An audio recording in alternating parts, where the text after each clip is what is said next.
Okay. Perfect.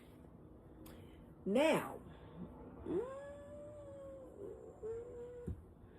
All right, for the people that don't know, my name is Marika Goolsby. I am a former foster youth and adoptee.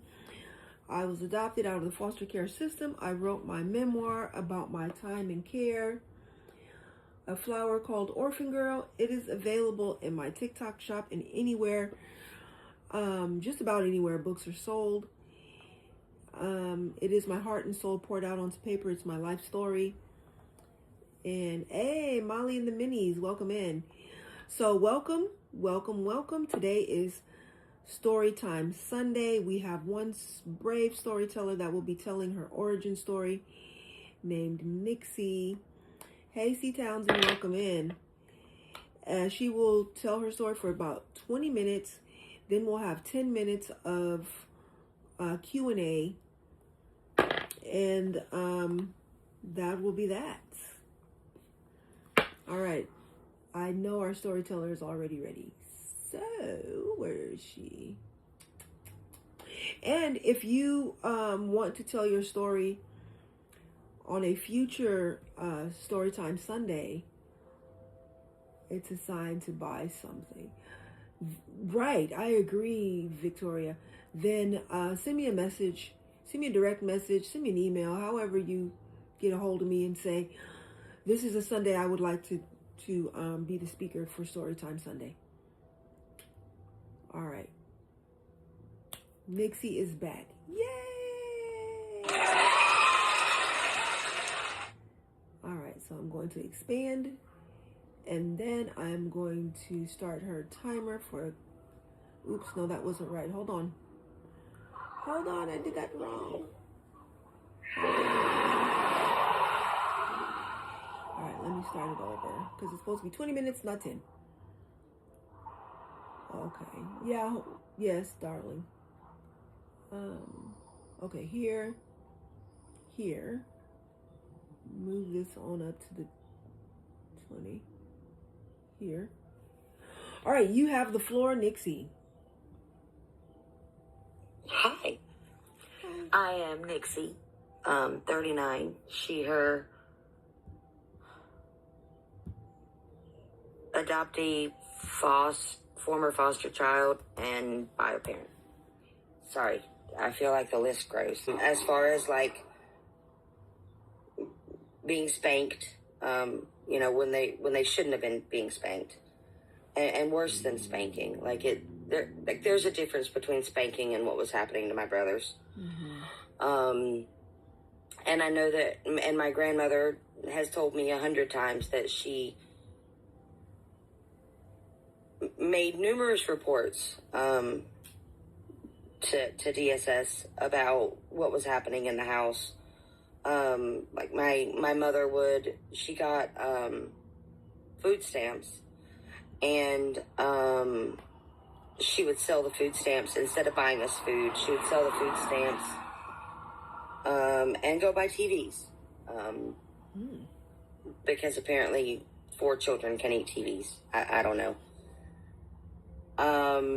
My grandmother said that it got to the point where she would, if she bought us clothing, she would take all the tags off and wash them before she gave them to my mother, because my mother would take them back and exchange them for money. So we didn't have food. We didn't have clothes a lot of the time. So when we got taken, we used to have like scheduled visitation through the system. It was at the office, and my dad was told he couldn't come anymore, because one time I was about to, when this happened, I do remember this. He told me I had a kitten at their house, and I had named my kitten Mako. I have no idea why I named it Mako, but I did. But he told me that my cat had gotten out of the house, and that he had accidentally run it over with his tractor trailer. And it very much upset me. So after that, they told my dad that he didn't need to come, because if he was coming to just upset us, then he didn't need to be there. Mm-hmm. And I was kept in foster care for 3 years. They said the reason that we were kept in foster care for so long was because I couldn't bond. They said that I didn't have the ability to bond. And so they were teaching me how to bond.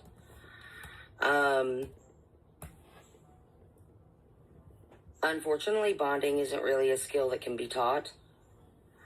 You can teach somebody how to pretend that they've bonded with somebody, but you can't really teach them how to bond. So as a result, the only people I've ever bonded with are my children.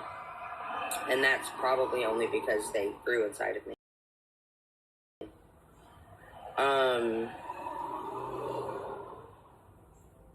After I was in, I think, 2 or 3 homes in that three-year time span. Most of them were okay, but then there was that one that thought it was funny to chase a 3-year-old around with a chainsaw, laughing maniacally like he was gonna hurt me. Weird. I didn't find it funny. Mm-mm. But whatever. And then once I got adopted, I was adopted as kind of a package deal. And it was made very clear to me, to the point that I'm not the only one that saw it. Like, everybody else outside of my little family unit, saw it. My uncle, my aunt, the cousin that I'm currently with right now. And I was told when I was 10, because I wouldn't say that I was a problem child. I was more a troubled child. Like, I was 10 years old, and I didn't understand why I felt the way that I felt. And the way that I felt was I didn't want to be here anymore. And I couldn't understand why. Like, I didn't understand why. When we were adopted, my adoptive mother was told that I and my youngest older brother, he's older than me, but he's still the youngest brother, we would have the hardest time with the adoption, and that we would probably need counseling for the rest of our life. Well, I would need counseling for the rest of my life. They told her that I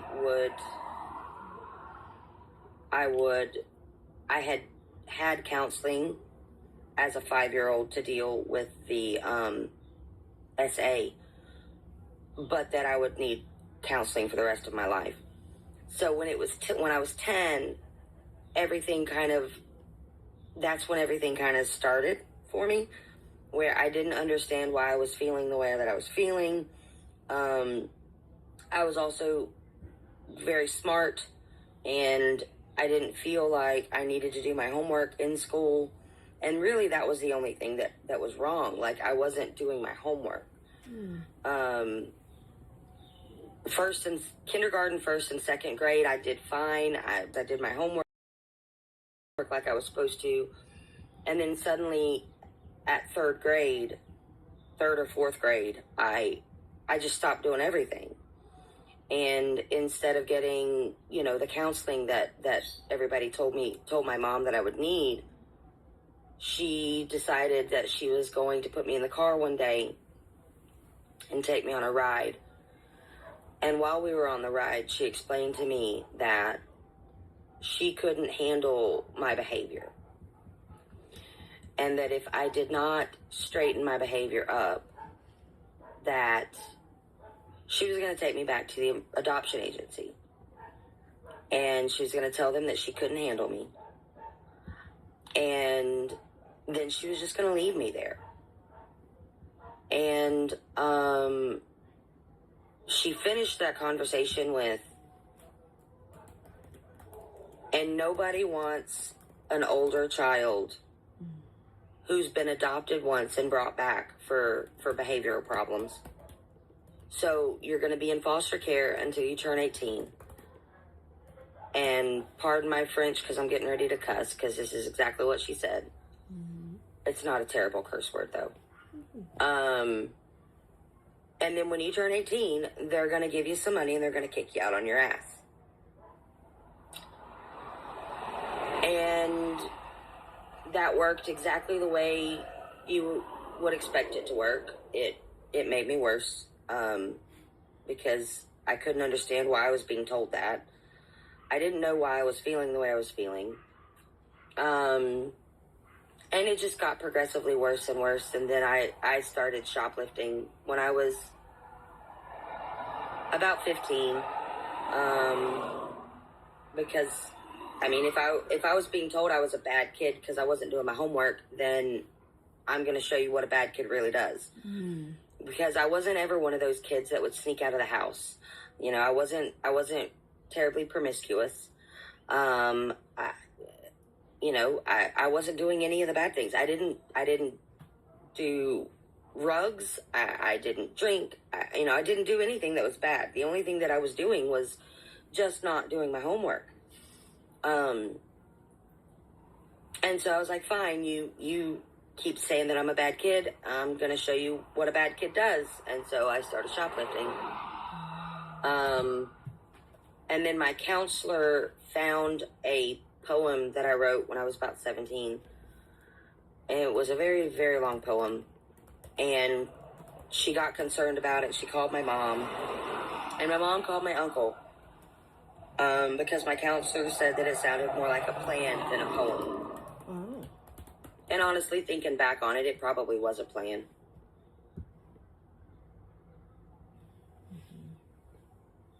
And because I was a nosy little kid, I was a nosy 17-year-old.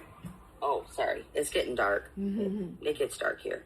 I see. Because I was a nosy little 17-year-old, I eavesdropped on what my mom and my uncle were talking about, and I heard my mom say, well, honestly, she's done a lot better than I thought she was going to.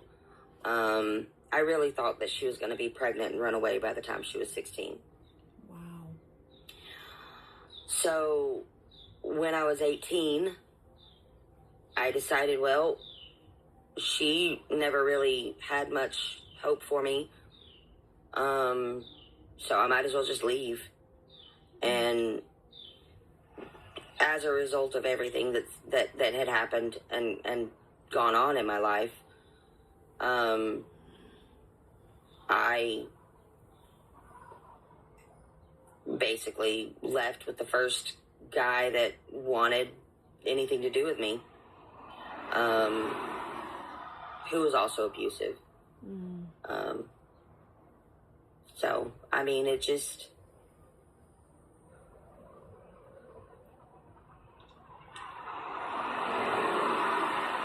I haven't had a very good life.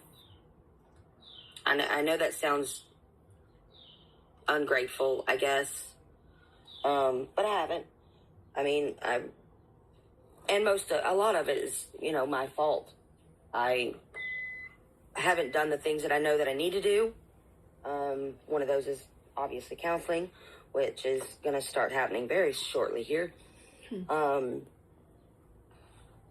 But then I also had, what my mom said about me all the time, all those years.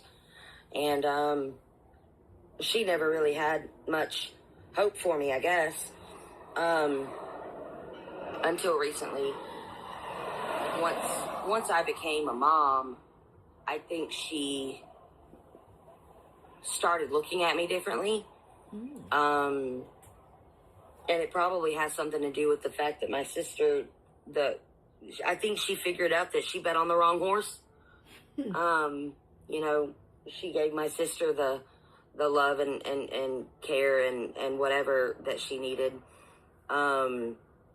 Me, she left handprints on my back and got DSS called on her.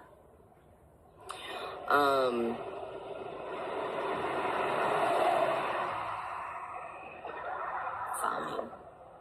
Sorry, that car was going real fast. But I mean, yeah, that's basically my story. Okay. I was adopted as a package deal, basically. Because, I mean, what I didn't say, I actually meant to say this. My mom actually told me, you know, I only wanted one child. I fell in love with your sister's blonde hair and blue eyes, and I wanted her, and the adoption agency refused to separate you. So I took you both. And I was basically treated that way pretty much all my life. And still kind of am, honestly. Still kind of am. By everybody, well, by my mom, you know, and that's the one that I want. You know, I want my mom to love me, but I don't know if she says she loves me. I don't know. But I still feel like I'm a package deal. I feel like I'm the one that nobody really wants.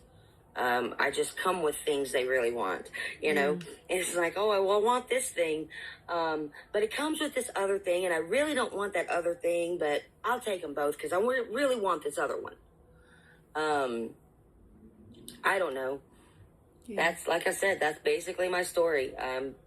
I started life as a throwaway and got adopted as a throwaway, basically.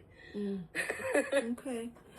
Well, thank you so much for sharing and being vulnerable and being open.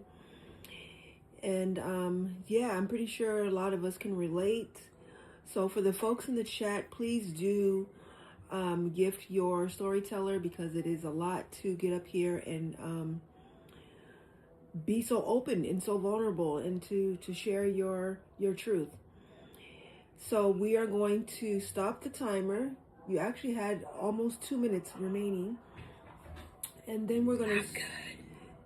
It's awesome, I think. And then we're going to start your timer over. So folks can have 10 minutes for Q&A. And yeah. All right, let me go to the timer. Are you still available for Q&A? I don't want to assume, because sometimes people get to this point and they're like, yeah, I'm good. Okay, good. I'm good. All right. Joey said thank you for sharing. And yes, please gift your storyteller, y'all. All right. The Q&A is now officially starting. Well, I'll just be the first one to say. So basically 0 to 3, you were with mom and dad. And then, like you said, a teacher noticed something and was like, this seems reportable. Yeah, they noticed me doing,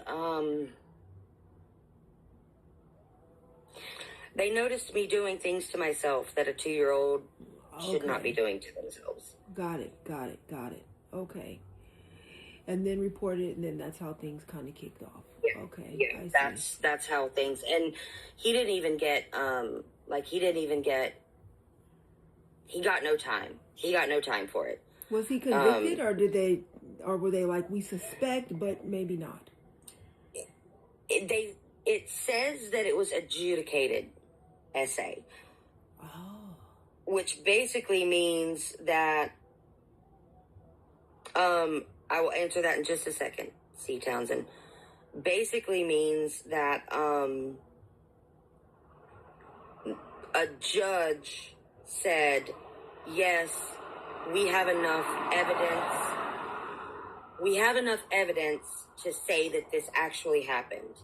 However, we don't think that we can take a grown man and put his word against a 3-year-old's word and have a jury believe that, like, and have a jury convict, is basically what it means. So a judge said, yes, we could try you. So we're going to say that it happened because we've got enough evidence that it did happen. But yeah, he was never convicted. He was never put on trial or anything for it. So, and what's the hardest thing for you to deal with after adoption?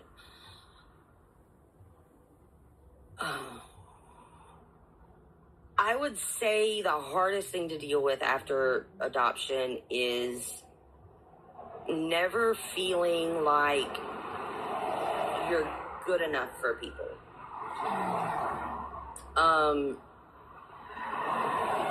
Because I have a lot of guilt that comes from my adoption, mostly because I feel like there were a whole lot of reports before I was even born. So it took my abuse coming to the foreground for someone to do something. And so as a result, I feel very, very guilty that all of our siblings were separated. I feel like I'm the reason that everybody was separated. So I think that feeling that I'm not good enough, because I wasn't good enough for my biological parents to treat nicely. I wasn't good enough for my siblings. You know, I wasn't good enough for my adoptive family. And I carry that throughout my life. Like I'm not good enough. I'm not good enough for people. I think that's the biggest thing that's hard for me to deal with, is that feeling that I'm not worthy, I guess. Yeah, I can relate to that for sure. Definitely can relate to that. All right. Hey, Exie, welcome in. You just missed Nixie's story. So we're in the Q&A part of it. I'm going to put my phone down just a second so you're not, like, looking at my face. Okay. Yeah, Nixie, you missed it. Let me see. 7 p.m. We started at 4:30 Pacific Standard Time every Sunday, 4:30. So 4, 5, 6. I guess that's 7:30 your time. All right. Any other questions? Yeah, I don't know. Any other questions for our storyteller? I think I have questions too. Okay. The sister that had the blonde hair and the blue eyes, does she still have it today? And are you guys close at all? She does still have blonde hair and blue eyes. Funny thing about it is I had blonde hair and blue eyes too. I'm a natural blonde. It's the only difference between my sister's hair and my hair is that hers is what you would consider real blonde, like really blonde. You know what I mean? Like, yeah, it's not so blonde that that it doesn't look like she has hair, but it's what my mom called princess blonde.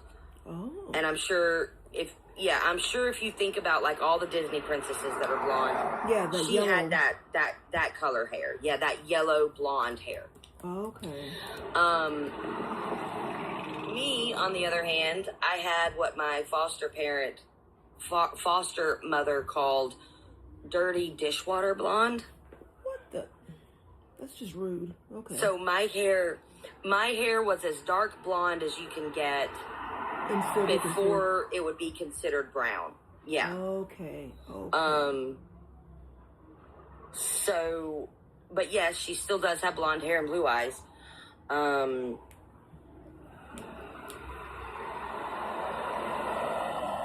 I don't know. What was your question? I'm sorry. Oh, and are you guys close at all? Oh, close. I wouldn't necessarily call us close. Okay, we're very close if I ignore her extremely toxic behavior. Oh. If I ignore her very, very narcissistic, very, very toxic behavior and just let her think whatever she wants to think and just go along with her and just not ever question her, then yes, we get along perfectly. Okay. If I don't, however, we're gonna fight. In fact, we had a terrible childhood as adopted siblings because she would poke and poke and poke and poke and poke at me until I couldn't take it anymore. And then I, being the bigger, older, and stronger child, would absolutely wipe the floor with her. And then she'd go running and tell Mom, oh, Mom, Natasha did this, Natasha did that, oh my gosh. And I would get in trouble. Because my mom never saw that she poked and poked and poked at me. In fact, my grandfather is the one that actually finally told my mom, look, you keep getting on her about this. Right. You need to be getting on the other one because the other one's causing this. She's poking the She's bear. acting all innocent. Yeah, she's acting innocent. And Natasha takes all she can from her until she can't take anymore. And Sierra just doesn't stop. There was another one. What therapy did they provide you as a young child? Okay. So they gave me anatomically correct dolls and had me act out what happened. But then they also gave me these, and this was part of the therapy. They also gave me, I don't know what the test is called, but basically it's like,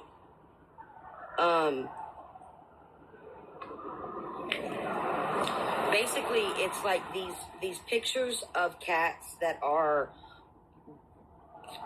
doing things that humans do, like cooking dinner and playing with balls and all this other random stuff that like humans do. And they basically ask the child to tell a story about what the cats are doing in the picture. And I can tell you what I said for one of them if you want to hear it. But it is going to have a trigger warning to it. All right. Give us a trigger warning then. All right. So trigger warning. This is again about child SA. So the picture was cats, a mama cat cooking dinner. And the story that I told about that one, it was just the mama cat cooking dinner. And the story that I told about that one is mama cat was cooking dinner and baby cat got in trouble and sent to her room. And then daddy cat came and put his fingers in her butt. And I got all that from a cat cooking dinner dressed as a mom. So as far as like the actual therapy, it was just a bunch of play therapy. I don't remember when they were teaching me how to bond. I don't remember what that entailed. But it's in my notes that they were teaching me how to bond. How they did that, I don't know. But yeah. Okay. They say they taught me how to bond. Really what they taught me how to do was pretend like I bonded. Form very rudimentary bonds that I can literally sever at a moment's notice with absolutely no emotion involved at all. All right. Well, thank you for sharing. So yeah. You're welcome. Oh, wow. That's interesting. You know, because play therapy is a good way to get the story out, like find out what's going on exactly, because kids that can't articulate what's going on will act it out or show you in the play, but as far as learning how to deal with emotions and cope and how to bond, I don't see that as being the best way, unless, I mean, there are ways, but I don't know. Thank you, C. Townsend, but it doesn't address the issues, right? It's more of an information gathering tool more than anything else. I mean, there are ways you can be like, oh, these two dolls are really good friends, and they, you can kind of do some of that, but mostly just gathering information. Yeah, my question was, like, what was the actual therapy? Like, you're dealing, because I'm dealing with it now. Like, I'm dealing with my 2-year-old, Mm-hmm. who obviously has some trauma behind what happened, being separated from me. And my cousin was like, well, I'm taking her to therapy. And I'm like, okay, but she's 2. Like, what kind of therapy can you do with a 2-year-old to fix issues, that are going on? I don't understand exactly what they did, but they insist that it's even in my medical records. Like, they insist that they gave me therapy from the ages of, like, I think it was 3 to 5 to deal with the SA. No, they did not continue therapy after I was older. In fact, they told my adoptive mother that I would need therapy, and the first time my adoptive mother ever put me into therapy was when I was 17. So, because the play therapy could be used to be like, this is what best friends do together, like, and to talk about what's appropriate connection and what's not and stuff like that. But that's what it should be doing if they're going to use play therapy to teach bonding, to teach how to communicate, stuff like that. But yeah, it doesn't yeah, sound I like have that no happened idea. with you. Like, yeah, because all they say is they were like, oh, I'm like, well, what kind of therapy did I get? And they told me play therapy, and I'm like, okay, but what kind of therapy did I get? Like, I mean, yeah, play therapy is a real thing. It is a real thing. And usually, like I oh, said, I know it is. Yeah, usually it's used for But usually gaining information. But right, like I know enough about psychology to understand that play therapy is what you do with small children who can't tell you what happened. right. So they have to show you what happened. Yeah. But every time I asked, I was like, well, what kind of therapy did I get? And they're like, oh, play therapy. Yeah. And I'm like, okay. Yeah. I wish you could see the therapist's notes to see if, because they would be writing things down, like if suddenly the two girls the two dolls became friends when you were playing with them, or did you ever create a storyline where they had an argument, or where they had to share something, or stuff like that. But it's hard to say. It would be interesting. They say they gave me my full medical record. And I had to go and had to look through it with a therapist when I was 17, because they said that it was going to be very triggering and traumatizing, and that they needed me to look over it with a therapist the first time. Okay. But like, there wasn't much there. To say that you gave me therapy for 2 years and there only be not enough notes. I don't know, 3 or 4, 5, maybe 5 pages of stuff. Like, that's, how is that all you have for 2 years? Yeah. Like, so I'm not convinced they gave me all of it. I'm not convinced they gave me all of it. Mm-hmm. Or the therapist wasn't doing a great job. Like, both could be true. But that's very possible. That's very possible. Yeah. So, I don't know. But anyway. Well, thank you so much for being here, for being available for questions. Yeah, so awesome. And everybody, please gift your storyteller. Let her know you appreciate it. and tap the screen. All right, thank you. I'm going to drop you down unless you have any last minute things to I'm throw good. in. All right, cool. Thank you so much, Nixie. You're welcome. All right, so that was Nixie telling us her origin story. And usually I would just end the live here. Let me see. We've been on an hour and 21 minutes. I'll give it 9 more minutes in case people want to have any last minute things to say or to share, any last minute like reactions to what they've heard. We got 9 minutes to do it in. All right, let me see what's going on over here. Nope, nothing.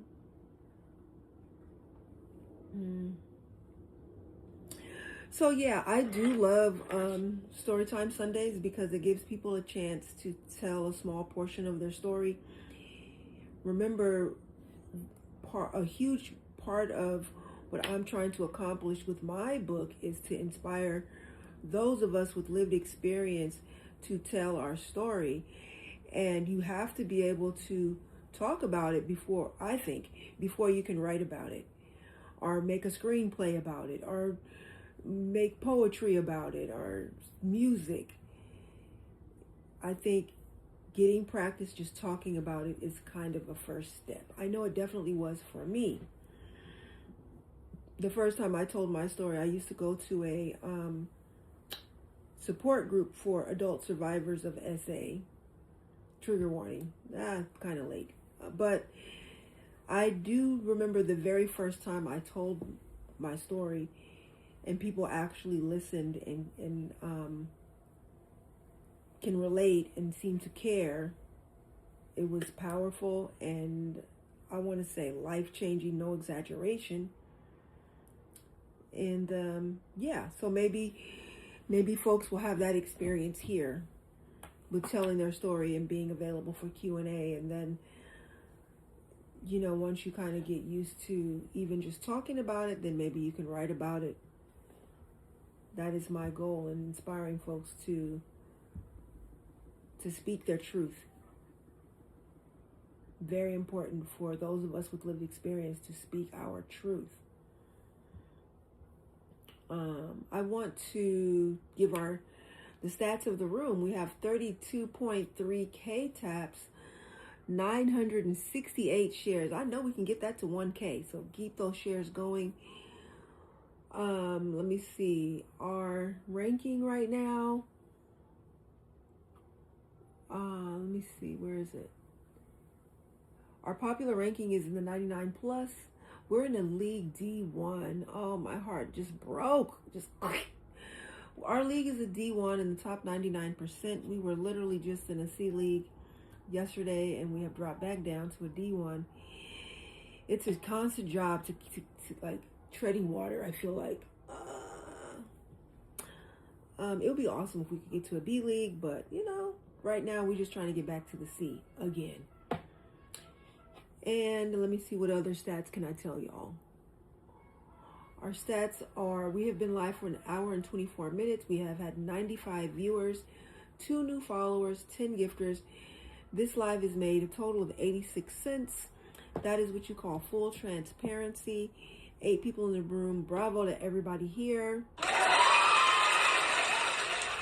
I appreciate you big time, the folks that show up and keep showing up, because that means we have a pretty strong core team, and I think that's fantastic. Tomorrow is our superfan meeting. We meet every Monday. If you are not a superfan and you want to become a superfan and be a part of the what are you going to do about it team, then that would be something. Nixie, you had something else? Or was that an accident because you were tapping? I don't know.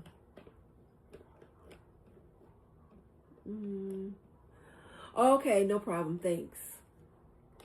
Thank you for that clarification. So yeah, our little team is, no worries. Our little team is growing. We're the little engine that could, I feel like.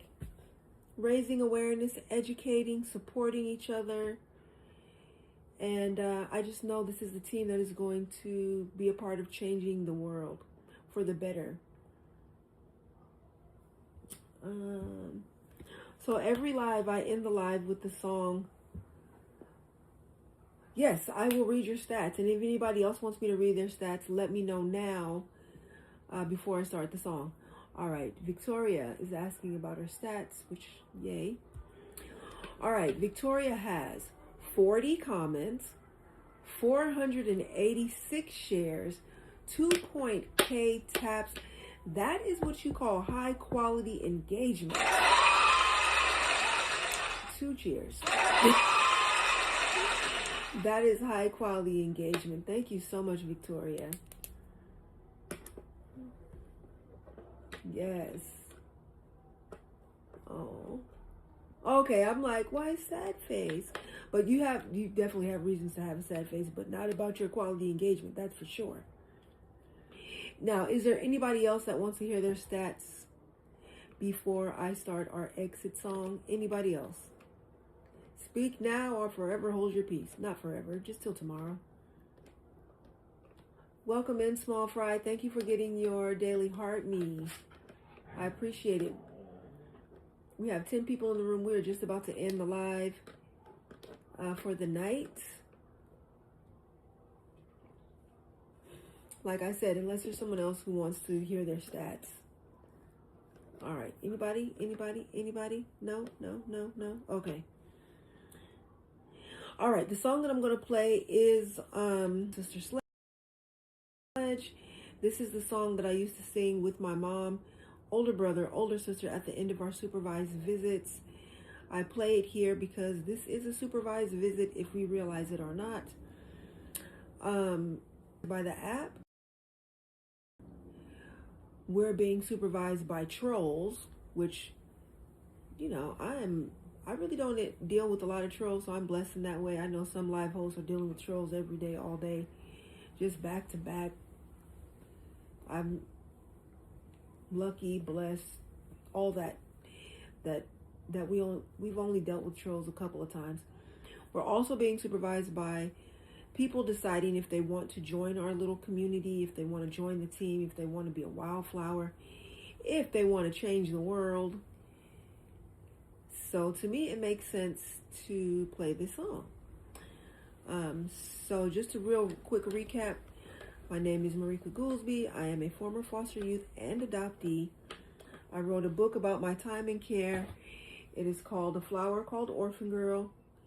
It is available in my TikTok shop and anywhere else that books are sold. Get your copy as soon as you can. All right. So that pretty